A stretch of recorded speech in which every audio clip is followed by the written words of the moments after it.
Rahul Gandhi passport ವಂಚನೆ ಪ್ರಕರಣದಲ್ಲಿ ಐತಿಹಾಸಿಕ ತೀರ್ಪು. Criminal miscellaneous petition number 623/2026. ಬೆಂಗಳೂರಿನ ನಾಗರಿಕ ಭಾರತೀಯ ಜನತಾ ಪಕ್ಷದ ಸಾಮಾನ್ಯ ಕಾರ್ಯಕರ್ತ ಶಿಶಿರ್ ವಿಘ್ನೇಶ್ಗೆ ರಾಹುಲ್ ದ್ವಿಪೌರತ್ವ ಪ್ರಕರಣಕ್ಕೆ ಸಂಬಂಧಪಟ್ಟಂತೆ ಅವರು ಸಲ್ಲಿಸಿದ್ದ ದೂರನ್ನ ಅಲಹಾಬಾದ್ ಹೈಕೋರ್ಟ್ನ ಲಕ್ನೋ ಬೆಂಚ್ನ ನ್ಯಾಯಮೂರ್ತಿ ಸುಭಾಷ್ ವಿದ್ಯಾರ್ಥಿ ಅವರು ಎತ್ತಿ ಹಿಡಿದಿದ್ದಾರೆ. ರಾಹುಲ್ ಗಾಂಧಿ ಮೇಲೆ ಈ ದ್ವಿಪೌರತ್ವ ಹೊಂದಿರೋ ಅಂದ್ರೆ ಬ್ರಿಟಿಷ್ ಪಾಸ್ಪೋರ್ಟ್ ಹೊಂದಿರೋ ಆರೋಪ ಮೇಲ್ನೋಟಕ್ಕೆ ಸಾಬೀತಾಗಿರೋದ್ರಿಂದ ಅವರ ವಿರುದ್ಧ ತಕ್ಷಣವೇ ರಾಯ್ಬರೇಲಿಯ ಕೊತ್ವಾಲಿ ಪೊಲೀಸ್ ಸ್ಟೇಷನ್ ಅಧಿಕಾರಿಗಳು FIR ದಾಖಲಿಸಬೇಕು ಮತ್ತು ಇಡೀ ಪ್ರಕರಣವನ್ನ ಕೇಂದ್ರೀಯ ತನಿಖಾ ದಳಕ್ಕೆ ಅಂದ್ರೆ CBIಗೆ ವಹಿಸಬೇಕು. ಇದರ ಬಗ್ಗೆ ಸಮಗ್ರ ತನಿಖೆ ಆಗಬೇಕು. FIR ನೋಂದಣಿ ಮಾಡಿ ಅಂತ ಹೇಳಿರೋದ್ರಿಂದ ಯಾವುದೇ ಕ್ಷಣಕ್ಕೂ ಕೂಡ ರಾಹುಲ್ ಗಾಂಧಿ ಅವರ ಬಂಧನದ ಭೀತಿ ಕಾಡ್ಲಿಕ್ಕೆ ಶುರುವಾಗಿಬಿಟ್ಟಿದೆ. ಇದು ಎಂತ ಕಾಕತಾಳೀಯ ನೋಡಿ. ಈಗ ತಾನೇ ನಿನ್ನೆ ಬೆಳಗ್ಗೆಯಿಂದ ಭಾರತದ ಸಂಸತ್ತು ಮಹಿಳಾ ಮೀಸಲಾತಿ ವಿಧೇಯಕಕ್ಕೆ ಸಂಬಂಧಪಟ್ಟಂತೆ ವಿಶೇಷ ಅಧಿವೇಶನದಲ್ಲಿ ಕೋಲಾಹಲಕಾರಿ ಚರ್ಚೆ ನಡೆದಿರುವ ಸಂದರ್ಭದಲ್ಲೇ ಅದು ಈ ವಿಷಯಕ್ಕೆ ಸಂಬಂಧಪಟ್ಟಂತೆ ಮತ್ತೊಮ್ಮೆ ರಾಹುಲ್ ಗಾಂಧಿ ಯಥಾ ಪ್ರಕಾರ ವಿಷಯವನ್ನ ಬಿಟ್ಟು ಪ್ರಧಾನಮಂತ್ರಿ ನರೇಂದ್ರ ಮೋದಿ ಅವ್ರನ್ನ ಹೀನಾಮಾನವಾಗಿ ಹೀಯಾಳಿಸ್ತಾ ಮೂದಲಿಸ್ತಾ ಭಾಷಣ ಮಾಡಿ ಮರುದಿನವೇ ಈ ಕ್ಷಣ ಈ ತೀರ್ಪು ಬಂದಿದೆ.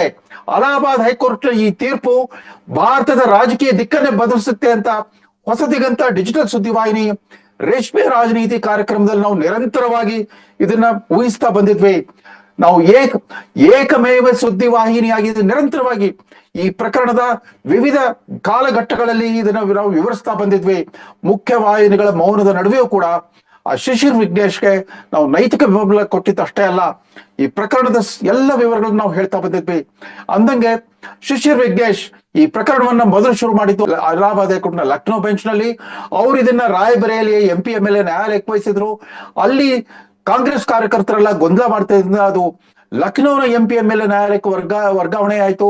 ಆ ನ್ಯಾಯಾಧೀಶರು ಈ ಪೌರತ್ವ ನಿರ್ಧರಿಸುವ ಅಧಿಕಾರ ನಮ್ಮ ಕೋರ್ಟಿನ ವ್ಯಾಪ್ತಿಗೆ ಬರಲ್ಲ ಅಂತ ಹೇಳಿದ್ರಿಂದ ಲಕ್ನೋ ಹೈಕೋರ್ಟ್ಗೆ ಈ ಅರ್ಜಿದಾರ ಮನವಿ ಸಲ್ಲಿಸಬೇಕಾಗಿತ್ತು. ಇದೀಗ ಶಿಶಿರ್ ವಿಘ್ನೇಶ್ ಅವರ 2.5 ವರ್ಷಗಳ ಹೋರಾಟಕ್ಕೆ ಭಾರಿ ಜಯ ಸಿಕ್ಕಿದೆ. 1975 ಜುಲೈ 16ರಂದು ಅವತ್ತು ರಾಹುಲ್ ಗಾಂಧಿ ಅವರ ಅಜ್ಜಿ ಇಂದಿರಾ ಗಾಂಧಿ ಅವರ ವಿರುದ್ಧ ಇದೇ ಅಲಹಾಬಾದ್ ಹೈಕೋರ್ಟ್ ನ್ಯಾಯಮೂರ್ತಿ ಸಿನ್ನಾರ್ ಅವರು ರಾಯಬರೇಲಿ ಚುನಾವಣೆಯಲ್ಲಿ ಅಕ್ರಮ ಎಸಗಿದ್ದಾರೆ ಅಂತ ಅವರ ಚುನಾವಣೆಯನ್ನು ರದ್ದುಗೊಳಿಸಿದ್ರು, 6 ವರ್ಷ ಅನರ್ಹಗೊಳಿಸಿದ್ರು. ಅದಾದ ನಂತರ ದೇಶದ ಮೇಲೆ ತುರ್ತು ಪರಿಸ್ಥಿತಿ ಹೇರಿದ್ರು, ಸರ್ವಾಧಿಕಾರ ನಡೆಸಿದ್ರು. ಅದೆಲ್ಲ ಆದ್ಮೇಲೆ 50 ವರ್ಷಗಳ ನಂತರ ಮತ್ತೊಂದು ಐತಿಹಾಸಿಕ ತೀರ್ಪು ಬಂದ್ಬಿಟ್ಟಿದೆ. ಕಾಂಗ್ರೆಸ್ ಪಕ್ಷದ ಸರ್ವೋಚ್ಚ ನಾಯಕ ರಾಹುಲ್ ಗಾಂಧಿ ಅವರು ಈ ರೀತಿ ತಾವು ಭಾರತದ ನಾಗರಿಕತ್ವದ ಜೊತೆಗೆ ಬ್ರಿಟಿಷ್ ಪೌರತ್ವವನ್ನು ಹೊಂದಿದ್ದು ಬ್ರಿಟಿಷ್ ಪಾಸ್ಪೋರ್ಟ್ ಅನ್ನು ಇಟ್ಕೊಂಡಿದ್ದ ಅಂಶವನ್ನ ಸತ್ಯಾಂಶವನ್ನ ಬಚ್ಚಿಟ್ಬಿಟ್ಟು 2004ರಿಂದ ಸತತವಾಗಿ 6 ಬಾರಿ ಗೆಲ್ತಾ ಬಂದ್ರು. ಆಮೇಲೆ ಮೊದಲು ಅಮೇಥಿ, ತದನಂತರ ವಯನಾಡು, ಮತ್ತೆ ಈ ಸಾರಿ ರಾಯಬರೇಲಿ ವಯನಾಡು 2 ಕ್ಷೇತ್ರಗಳು ಗೆದ್ದಿದ್ರು. ಒಂದನ್ನು ತಮ್ಮ ಸಹೋದರಿಗೆ ಬಿಟ್ಕೊಟ್ಟಿದ್ರು.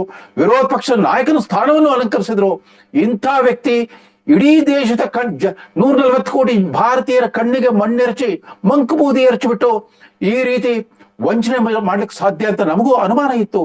ಇದೀಗ ಕೋರ್ಟು ಶಿಶಿರ್ ವಿಘ್ನೇಶ್ ಸಲ್ಲಿಸಿದ ಎಲ್ಲ ಸಾಕ್ಷ್ಯಾಧಾರಗಳನ್ನ ಕೇಂದ್ರ ಸರ್ಕಾರದ ಗೃಹ ಇಲಾಖೆಯ ಸಹಕಾರದೊಂದಿಗೆ, ಅವರ ಸಹಭಾಗಿತ್ವದೊಂದಿಗೆ, ಸಹಭಾಗಿತ್ವ ಅಂದ್ರೆ ಅವ್ರಿಗೆ ಆದೇಶ ಕೊಟ್ಟರು.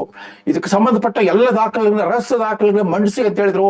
ಆ ದಾಖಲೆಗಳ ಅವಲೋಕನ ಮಾಡಿದ ನಂತರ ಪ್ರಾಥಮಿಕ ಮೇಲ್ನೋಟಕ್ಕನೆ ರಾಹುಲ್ ಗಾಂಧಿ ವಂಚನೆ ಮಾಡಿದ್ದಾರೆ. ಅವರು ತಾವು ಬ್ರಿಟಿಷ್ ಪೌರತ್ವವನ್ನು ಹೊಂದಿರೋದು, ಅಲ್ಲಿ ಲಂಡನ್ನಿನ ಒಂದು ನಗರ ಪಾಲಿಕೆ ಚುನಾವಣೆಯಲ್ಲಿ ಮತದಾನ ಕೂಡ ಮಾಡಿರೋದು, ತಾವು ಅಲ್ಲಿ ಸ್ಥಾಪಿಸಿದ್ದ ಬ್ಯಾಕಪ್ ಆಫೀಸ್ ಅನ್ನೋ ಕಂಪನಿಯ ರಿಟರ್ನ್ಸ್ ಅಲ್ಲಿ ಕೂಡ, ಟ್ಯಾಕ್ಸ್ ರಿಟರ್ನ್ಸ್ ಅಲ್ಲಿ ಕೂಡ ತಾನು ಬ್ರಿಟಿಷ್ ಪ್ರಜೆ ಅಂತ ನಮೂದಿಸ್ತಾ ಬಂದಿದ್ದ ಮಾಹಿತಿಯನ್ನು ಬಚ್ಚಿಟ್ಬಿಟ್ಟು ಚುನಾವಣಾ ಆಯೋಗಕ್ಕೂ ತಮ್ಮನ್ನು ಆರಿಸಿದ ಅಮೇಥಿ ಮತ್ತು ರಾಯಬರೇಲಿ ಕ್ಷೇತ್ರಗಳ ಮತದಾರರಿಗೂ, ವಯನಾಡಿನ ಮತದಾರರಿಗೂ ಎಲ್ರಿಗೂ ವಂಚನೆ ಮಾಡ್ತಾ ಬಂದಿದ್ರು. ಇದು ಬಹುಶಃ ಭಾರತದ ರಾಜಕಾರಣದಲ್ಲಿ ದೊಡ್ಡ ಕಂಪನ ಸೃಷ್ಟಿ ಮಾಡುವಂತ ಒಂದು ತೀರ್ಪು. ಹೊಸದಿಗಂತ ಡಿಜಿಟಲ್ ಸುದ್ದಿವಾಹಿನಿಗೆ ಇದೊಂದು ನಮ್ಮ ಕೀರ್ತಿ ಕಿರೀಟಕ್ಕೆ ಒಂದು ಹೊಸ ಪುಕ್ಕವನ್ನಿಟ್ಟಂತಾಗಿದೆ. ನಾವು ವೃತ್ತಿಪರ ಪತ್ರಿಕೋದ್ಯಮದ ಒಂದು ಹೊಸ ಬೆಂಚ್ ಮಾರ್ಕ್ ಅನ್ನು ನಾವು ಸ್ಥಾಪಿಸ್ತಾ ಇದ್ದೇವೆ ಅಂತ ಅತ್ಯಂತ ವಿನಯಪೂರ್ವಕವಾಗಿ ಆದ್ರೆ ಹೆಮ್ಮೆಯಿಂದ ಹೇಳ್ತಾ ಈ ಸಂಚಿಕೆಯನ್ನು ಮುಗಿಸ್ತಾ ಇದ್ದೇನೆ. ರಾಹುಲ್ ಗಾಂಧಿ ಪಾಸ್ಪೋರ್ಟ್ ವಂಚನೆ ಪ್ರಕರಣದಲ್ಲಿ ಶಿಶಿರ್ ವಿಘ್ನೇಶ್ಗೆ ಜಯವಾಗಿದೆ. ರಾಹುಲ್ ಗಾಂಧಿ ವಿರುದ್ಧ FIR ದಾಖಲಿಸಬೇಕು, CBI ತನಿಖೆ ನಡೆಸಬೇಕು ಅಂತ ಅಲಹಾಬಾದ್ ಹೈಕೋರ್ಟ್ ನ ಲಕ್ನೋ ಬೆಂಚ್ ನ ನ್ಯಾಯಾಧೀಶ ಸುಭಾಷ್ ವಿದ್ಯಾರ್ಥಿ ಅವರು ಈಗ ತಾನೇ ತಮ್ಮ ತೀರ್ಪನ್ನು ಪ್ರಕಟಿಸಿದ್ದಾರೆ. ಜೈ ಹಿಂದ್, ಜೈ ಕರ್ನಾಟಕ.